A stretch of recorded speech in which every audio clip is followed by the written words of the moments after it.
दोस्तों मैं आपका दोस्त हितेन मलिक आपका स्वागत करता हूं बी राइट विजन क्लासेस में। दोस्तों आज हम लोग रेशियो और प्रोपोर्शन का अगला पार्ट कंटिन्यू कर लेते हैं। लास्ट पार्ट जो मैंने रेशियो प्रोपोर्शन का बताया था वो मैंने ऑलरेडी आप लोगों के साथ डिस्कस कर लिया है। ठीक है, उम्मीद करता हूं कि वो आपको अच्छे से समझ में आया होगा। जिस किसी ने अभी तक वो अनुपात का रेशियो प्रोपोर्शन का पहला पार्ट नहीं देखा है तो प्लीज एक बार उसको देख लीजिए ताकि आप लोगों को पहले बेसिक्स क्लियर हो जाए, उसके बाद हम लोग आगे कंटिन्यू करेंगे। एडवांस लेवल पे अगर बात करते हैं हम लोग तो कुछ इस तरीके के क्वेश्चंस भी रेशियो प्रोपोर्शन के अंदर दिए जाते हैं। जैसे ये क्वेश्चन दिया गया है, ratio of income of A and B 1 year ago was 2:3।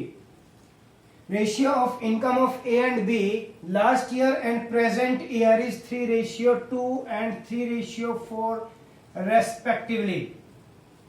मतलब एक आध पहले साल में अगर 3 रहा हो तो फिर 2 हो गया और इसका 3 हुआ तो 4 हो गया।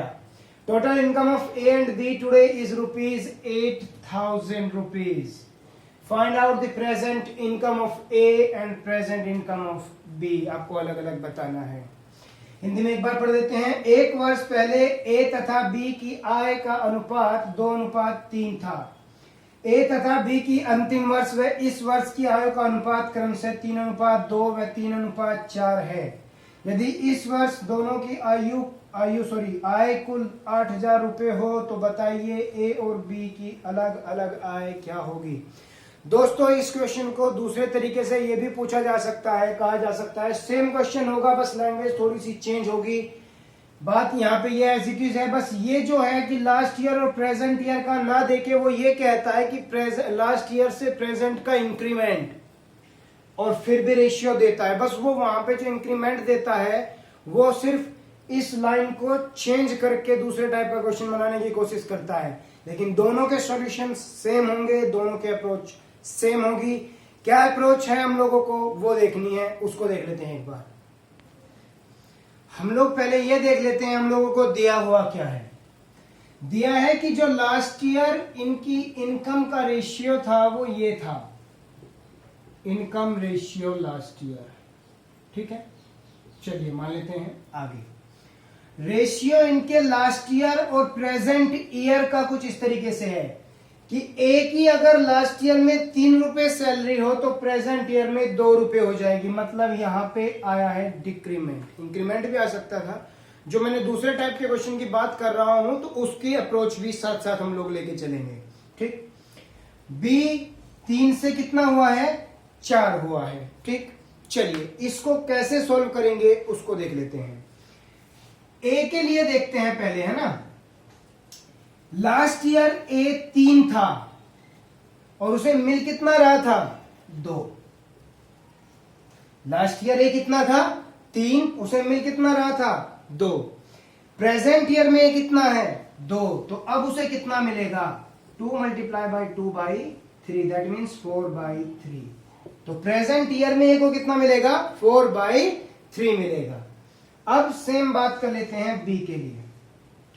प्रेजेंट लास्ट ईयर में बी कितना था, 3, उसे मिल कितना रहा था, 3, यानी 3 पे 3।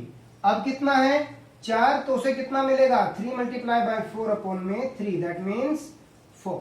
मतलब जो ये प्रेजेंट रेशियो है ये क्या आ जाएगा, प्रेजेंट रेशियो इनकम में।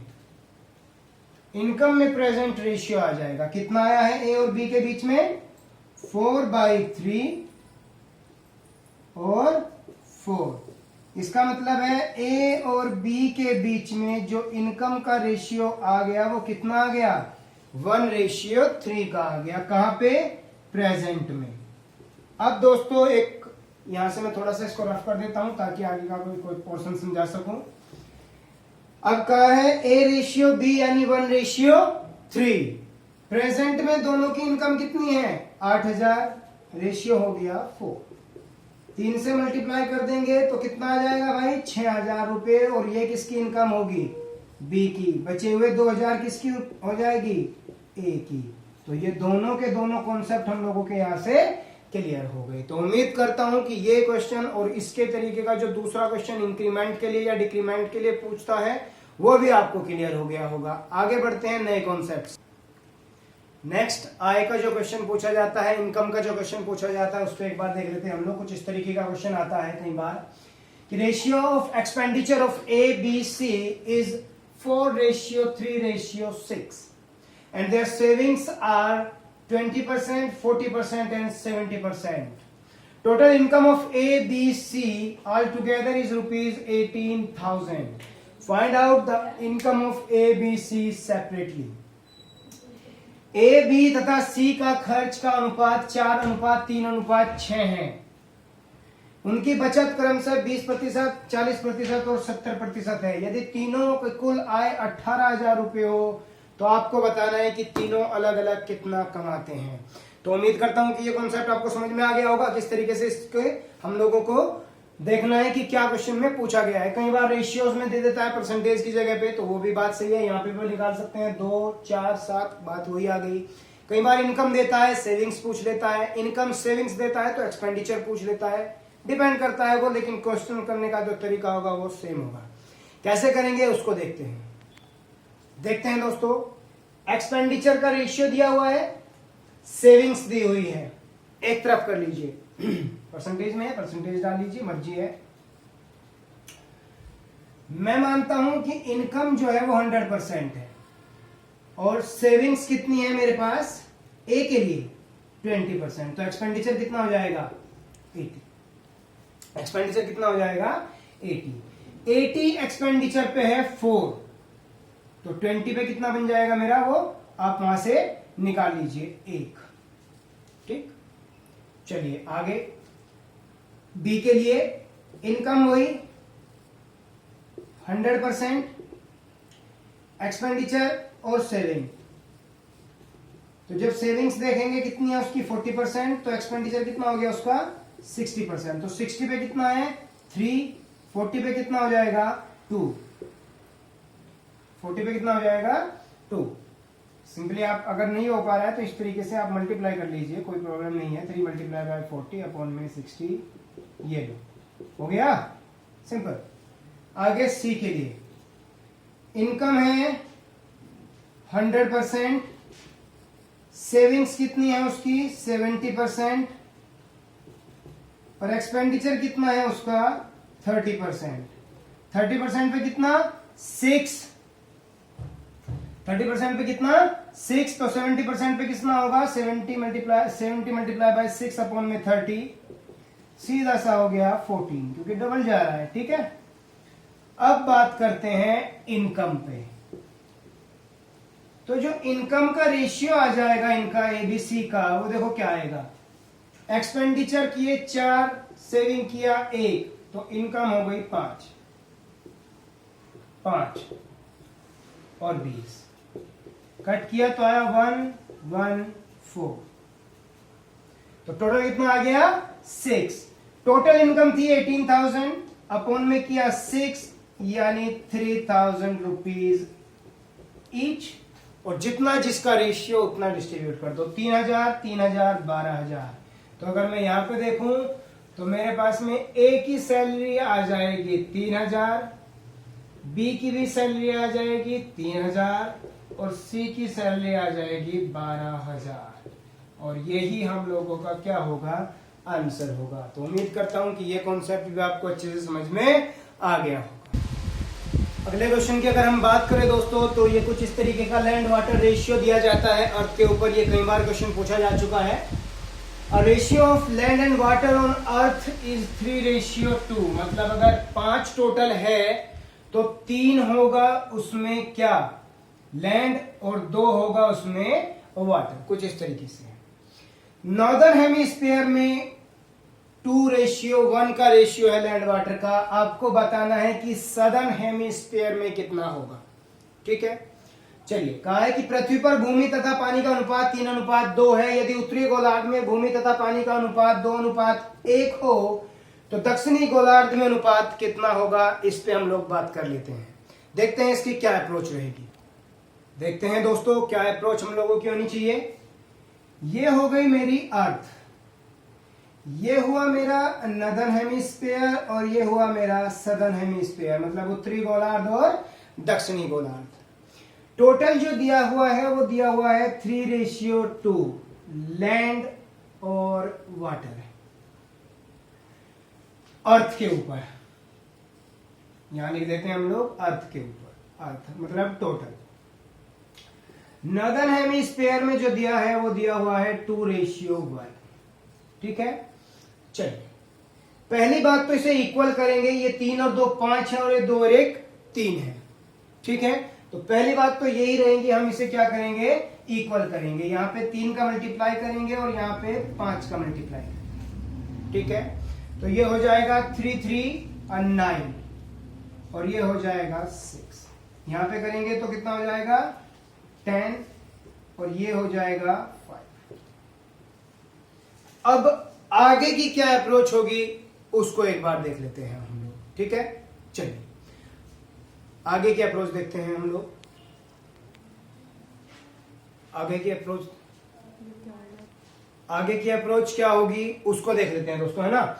अब देखो यहां पे हमारा क्वेश्चन ये थोड़ा सा स्टक होगा हर बार, आपको एक चीज बस ध्यान रखनी है, अर्थ के हैं 2 हिस्से, एक ये और एक ये, मतलब अर्थ रहेगा डबल पे और नॉर्दर्न हेमिस्फीयर सिर्फ एक ही हिस्सा यानी ये। अब इसको जब मल्टीप्लाई करेंगे तो हो जाएगा 18 और ये हो जाएगा 12 और यहां रहेगा 10 और 5 और इसको माइनस कर दो, क्योंकि अर्थ में से जब नॉर्दर्न हेमिस्फीयर माइनस करेंगे तभी क्या आएगा, सदर्न हेमिस्फीयर आएगा, यानी 8 और यहां कितना आ गया 7। तो रेशियो कितना बनेगा 8:7 बनेगा। एक और क्वेश्चन इसी टाइप का देख लेते हैं, उसके बाद ये कॉन्सेप्ट हम लोगों को बिल्कुल क्लियर हो जाएगा। अगला क्वेश्चन को सेम उसी टाइप का दिया हुआ है, अर्थ पे लैंड वाटर का रेशियो 1:2, नॉर्दर्न हेमिस्फीयर में 2:3। अब देखो कैसे करेंगे हम लोग, ये दोनों है 5 ऊपर मल्टीप्लाई, ये हो गया टोटल 3 नीचे मल्टीप्लाई। अब अर्थ कितना 2 हिस्सा और नॉर्दर्न हेमिस्फीयर कितना हिस्सा 1, यानी 10 multiply by 1 10, 10 multiply by 2 20, 3 multiply by 2 6 और 3 मल्टीप्लाई बाई 3 यानी 9। नॉर्दर्न हेमिस्फीयर माइनस कर दो 4:11, ये क्या आ जाएगा सदर्न हेमिस्फीयर। तो उम्मीद करता हूं कि ये कॉन्सेप्ट आपको बहुत अच्छे से क्लियर हो गया होगा। अब दोस्तों बात कर लेते हैं प्रोपोर्शन की, मतलब समानुपात। इसको थोड़ा सा देख लेते हैं, बस 2-4 कॉन्सेप्ट बताऊंगा, उनको याद रखना। इसका क्वेश्चन कभी कभी पूछा जाता है, कंपल्सन नहीं है कि इसका क्वेश्चन आएगा ही आएगा, और अगर आता भी है तो बड़ा इजी सा कॉन्सेप्ट है। कुछ इस तरीके से दिया जाता है A:B, ये है प्रोपोर्शन का जो सिंबल होगा वो, इसका मतलब होता है इक्वल टू, इसका मतलब होता है इक्वल टू, मतलब ये दोनों क्या होंगे इक्वल होंगे, मतलब A/B इक्वल टू क्या होगा C/D होगा। तो आप अगर क्रॉस मल्टीप्लाई करेंगे तो AD इक्वल टू हो जाता है BC, और यही क्या होता है हम लोगों का प्रोपोर्शन होता है। इसमें आगे थोड़ा सा और सीख लेते हैं हम लोग। कई बार इसमें क्वेश्चन दिया जाता है कुछ इस तरीके से, जैसे 2:3 और 4:x, तो इसका मतलब है फोर्थ प्रोपोर्शन, फोर्थ प्रोपोर्शन। ठीक है दोस्तों, तो यहां से आप क्या करेंगे, इन दोनों का multiply, mean terms equal to extreme terms, तो x कितना आ जाएगा 6 आ जाएगा, और यही क्या होगा मेरा आंसर होगा। कई बार दिया जाता है कुछ इस तरीके से 2:3, तो ये पूछा जाता है हमेशा थर्ड प्रोपोर्शन। अगर ये दोनों सेम दिए जाएं, जैसे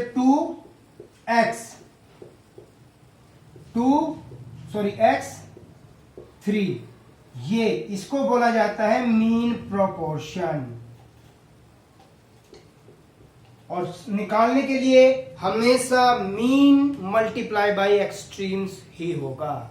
ठीक है, तो ये प्रोपोर्शन का भी यहां से कॉन्सेप्ट हमारा क्लियर हो जाता है। इसके अलावा कभी कभी पूछा जाता है मिक्स्ड प्रोपोर्शन, जैसे आप लोगों को दे दिया गया कुछ इस तरीके से A/B, C/D, E/F, G/H। तो जितने भी न्यूमरेटर्स हैं उनको एक तरफ मल्टीप्लाई कर लीजिए, यानी अंश को,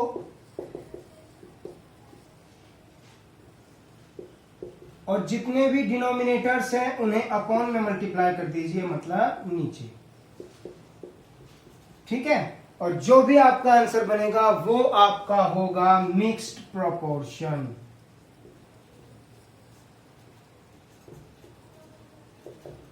ठीक, तो उम्मीद करता हूं कि आपको ये चीज भी अच्छे से क्लियर हो गई होगी। तो दोस्तों आज हम लोगों का जो रेशियो प्रोपोर्शन का पार्ट है वो मोस्टली कंप्लीट हो गया है। अगर रेशियो प्रोपोर्शन और मिक्सचर के कुछ क्वेश्चंस भी मिला के आ जाते हैं, मैं एक वीडियो उसके लिए भी जनरेट कर लूंगा, लेकिन अभी नहीं, कुछ दिनों के बाद, ताकि मैं उसके कुछ क्वेश्चंस कलेक्ट कर सकूं, ताकि उनको हम मिक्सचर एलिगेशन को हम रेशियो से भी कन्वर्ट करके उसको सोल्व कर सके। आफ्टर दिस मैं बाकी के जो बचे हुए टॉपिक्स है उनको कवर अप कर लूंगा जल्दी ही, और उसके बाद हम लोग कोशिश करेंगे कि जीएस का पोर्शन हिंदी और इंग्लिश मतलब बाइलिंगुअल में हम लोग कंटिन्यू करें। तो इसी क्रम में दोस्तों हम लोग सीखते रहेंगे। Thank you very much, all the very best.